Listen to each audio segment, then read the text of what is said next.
Bayangkan jika Indonesia bisa menjadi bagian dari sebuah blok ekonomi yang mencakup hampir separuh populasi dunia, menguasai 40% produksi minyak global, dan dianggap memiliki potensi untuk menyalip kekuatan G7 dalam waktu dekat. Ya, hari ini kita akan ngomongin perihal gabungnya Indonesia di BRICS, teman-teman. Gabungnya Indonesia di BRICS ini adalah sebuah challenge sendiri, menjadikan Indonesia bersaing dengan negara-negara barat seperti Eropa dan Amerika, teman-teman. Yuk kita obrolin gabungnya Indonesia ke BRICS ini dengan aku, Bang Tejo, di Asumsi Publik.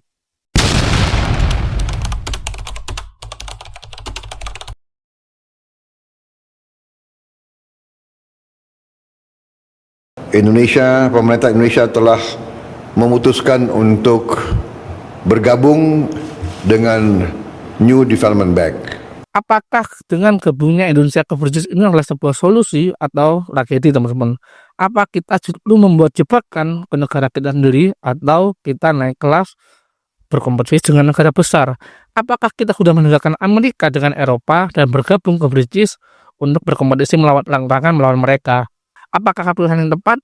Apakah Indonesia akan terjebak di perang ekonomi dan geopolitik dunia? Buat yang belum familiar sama BRICS, apa itu BRICS? BRICS itu adalah sebuah kemajangan dari Brasil, Rusia, India, dan Cina, dan South Africa, teman-teman. BRICS. Brasil, Rusia, India, Cina, South Africa. 5 negara raksasa dari berbagai benua. Awalnya hanya forum diskusi ekonomi, teman-teman. Sekarang berkembang jadi blok geopolitik yang mulai menyaingi G7, teman-teman. Tahun 2024 ditambah 4 negara baru di Eropa, teman-teman, seperti Mesir, Iran, dan Ethiopia. 2025 Indonesia resmi bergabung sebagai anggota penuh. Saat ini anggota BRICS ini semakin banyak, teman-teman, dengan bergabungnya Mesir, Iran, Ethiopia, dan Indonesia. Udah jadi berapa negara tuh? 9 negara. Dan ini bukan kecil-kecilan. Geng BRICS ini sekarang punya lebih dari 32% total GDP dunia, teman-teman. Lebih besar daripada GDP G7, teman-teman. Dan jumlah ini akan terus bertambah. Jadi, perkumpulan BRICS ini memiliki GDP 32% dari total semua GDP di dunia ini. Itu lumayan besar, teman-teman. Bahkan lebih besar daripada G7, teman-teman. Pertanyaan besarnya, kenapa baru sekarang Indonesia bergabung? Dari tahun 2023, Indonesia sudah ditawari sebenarnya. Tapi, tahun 2024, Indonesia mulai ikuti KTT BRICS di Kazan, Rusia, teman-teman. Per Januari 2025, Indonesia resmi menjadi anggota penuh di BRICS ini, teman-teman. Alasannya, menurut Kementerian Luar Negeri, Indonesia ingin memperluas kerjasama dengan negara-negara global di bagian utara, teman-teman. Menurut Luhut, ini bukti bahwa Indonesia tidak harus tunduk ke barat. Kita punya pilihan mitra lain. Ya, akibatnya sekarang kita terjebak di perang tarif antara China dan Amerika. Bahkan kita kena imbasnya, teman-teman. Ya, karena faktor gabungnya Indonesia ke BRICS ini, teman-teman. Lantas, apa sih untungnya gabung BRICS ini? Yuk kita bahas untungnya Indonesia gabung BRICS ini, teman-teman. Pertama, akses pasar lebih luas. Negara BRICS mencakup Asia Timur dan Tengah, bahkan Afrika. Itu lumayan banyak, teman-teman. Dan cocok dengan ekspansi dagang Indonesia ke wilayah non-tradisional. Karena di negara-negara tersebut banyak negara yang sudah berkembang dan menuju negara maju, teman-teman. Dukungan pendanaan dan infrastruktur. BRICS mempunyai lembaga keuangannya sendiri. New Development Bank namanya, teman-teman. New Development Bank. Indonesia bisa mengakses dana pembangunan tanpa bergantung pada IMF atau dana Bank Dunia.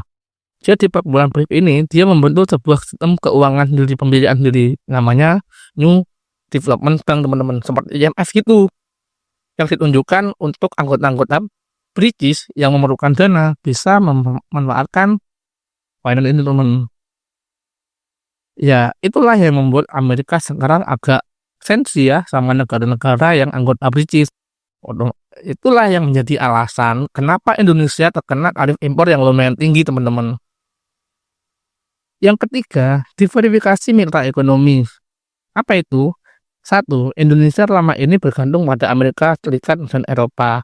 Dengan gabungnya ke BRICS, Indonesia nggak bergantung ke dua negara tersebut, teman-teman. Bahkan nggak sama Amerika ataupun di negara-negara Eropa. Bergabung dengan BRICS artinya kita bisa memperkuat ketahanan ekonomi saat Barat sedang krisis. Apalagi sekarang Barat banyak mengalami krisis teman-teman, mulai dari Uni Soviet, bahkan Eropa teman-teman. Yang keempat, posisi tawa global naik teman-teman. Indonesia bisa punya pengaruh dalam pengambilan keputusan global lebih dari sekedar penonton. Jadi yang selama ini kita hanya menjadi penonton, saat ini kita adalah peserta teman-teman. Kita adalah anggota dari sebuah perkumpulan perdagangan global teman-teman, yang dominasinya antara lain di wilayah utara seperti Asia dan Afrika teman-teman. Tapi yang namanya peluang pasti juga beserta dengan resikonya. Semakin tinggi peluangnya, semakin tinggi pula resikonya. Lantas apa sih resiko dari bergabung BRICS ini teman-teman? Ya otomatis hubungan Indonesia dengan Amerika melonggar dong. Ya, Donald Trump kembali menjadi presiden Amerika seperti yang kalian ketahui teman-teman, dan dia ancam langsung negara BRICS dengan tarif dagang yang tinggi teman-teman. Ya seperti yang terjadi kemarin. Kalau Indonesia beneran dukung proyek mata uang BRICS, Trump bakal tekan kita habis-habisan dan akhirnya terbitlah itu pajak 37% teman-teman. Dan kita tahu hubungan dengan kita sama Amerika itu besar. Kalau diputus ya enggak kita sudah ketergantungan sama beberapa produk Amerika teman-teman, seperti handphone dan layanan teknologinya seperti Google dan lain-lain seperti Microsoft, Apple. Apakah kita siap bergantung kehilangan itu semua? Dan ancaman itu juga bukan dari luar, dari barat teman-teman. Ancaman itu juga bisa terjadi dalam anggota BRICS itu sendiri teman-teman. Loh. Kenapa kok bisa terjadi? Hubungan dagang Indonesia-Cina kadang nggak adil, banjir barang murah teman-teman. Karena kita pasar terbuka dengan Cina, kita nggak akan bisa berkompetisi dan melawan Cina melalui sektor perang harga teman-teman. Otomatis produk Cina akan membanjiri di sektor kita, di negara Indonesia teman, dan itu sudah terjadi. Kalau kita nggak bisa berkompetisi, ya kita kan rawan kalah dalam permainan yang kita gabung sendiri teman-teman. Bisa jadi BRICS jadi peluang, tapi kalau kita nggak hati-hati malah kita jadi paha empuk buat barang-barang mereka. Ya seperti yang bilang tadi teman-teman, karena bergabungnya dengan BRICS ini otomatis kita sepakat untuk bekerja sama antar perdagangan, dan semua negara-negara BRICS diperbolehkan berdagang antar negara yang mereka sepakati teman-teman. Sesama anggota bisa dong saling jualan. Kalau seperti ini, apakah kita sudah siap untuk kebanjiran produk Cina yang harganya nggak masuk akal teman-teman? Apakah sektor industri kita sudah sesiap itu? Sudah sedewasa itu? Komen di bawah teman-teman. Satu hal lagi yang jarang diketahui banyak orang teman-teman, bentar lagi Indonesia bakal gabung di OECD. Apa itu? Itu adalah sebuah organisasi dari negara-negara kaya yang ada di dunia ini teman-teman. Ya, Indonesia mau gabung tersebut teman-teman. Tujuannya tentunya adalah untuk menarik investor asing teman-teman. Tapi yang menjadi masalah adalah kebanyakan anggotanya adalah negara barat teman-teman, yang bukan anggota BRICS. Kan kita udah gabung BRICS tuh. Otomatis ini agak lucu teman-teman ya, otomatis anggota OECD ini masih mempertimbangkan untuk gabungnya Indonesia ke dalam organisasi tersebut, karena Indonesia mengingat Indonesia adalah anggota BRICS teman-teman. Gabungnya Indonesia ini datang di saat dunia lagi geser teman-teman. Barat sedang digoyah, Eropa krisis, Amerika Serikat terpecah secara politik, dan konflik Ukraina belum selesai. Negara-negara di Asia, Afrika, Amerika Latin mulai mencari alternatif. BRICS tampil sebagai jawaban untuk tatanan dunia baru. Jadi BRICS ini membuat sebuah tawaran solusi atas permasalahan yang terjadi. Ya, apakah Amerika nggak kena ketipu teman-teman? Thailand, Malaysia, Vietnam menyatakan minat gabung. BRICS makin kuat, makin dominan. Indonesia jadi pionir ASEAN pertama yang masuk teman-teman. Jadi di Asia Tenggara ini cuma Indonesia yang menjadi awal muasal pertama kali gabung BRICS. Yang akan disusul oleh negara Malaysia, Vietnam, dan Thailand teman-teman. Yang siap untuk gabung BRICS juga katanya teman-teman. Jadi pertanyaan besarnya adalah, apakah keputusan ini benar-benar strategi jitu atau jebakan elegan yang kita belum siap jalani teman-teman? Yuk kita diskusikan hal tersebut di kolom komentar teman-teman. Apakah Indonesia bisa makin di dua kaki, tapi berteman dengan Amerika dan Eropa, tapi juga memperkuat aliansi BRICS? Maksudnya, apakah kita bisa bermain politik dua kaki seperti ala Pak Karno? Cuman dahulu, Pak Karno dekat dengan blok barat dan juga dekat dengan Uni Soviet. Pak Karno sangat lincah dan sangat pandai bermain politik dua kaki teman-teman, antara dua kepentingan yang berbeda. Pak Karno menjadi teman baik dan hubungan baik antara dua negara yang sedang berkonflik. Apakah Indonesia akan bisa seperti itu? Komen di bawah teman-teman. Sebenarnya semua kembali ke pemerintah kita, teman-teman. Apakah pemerintah kita siap untuk melakukan politik dua kaki di teman-teman?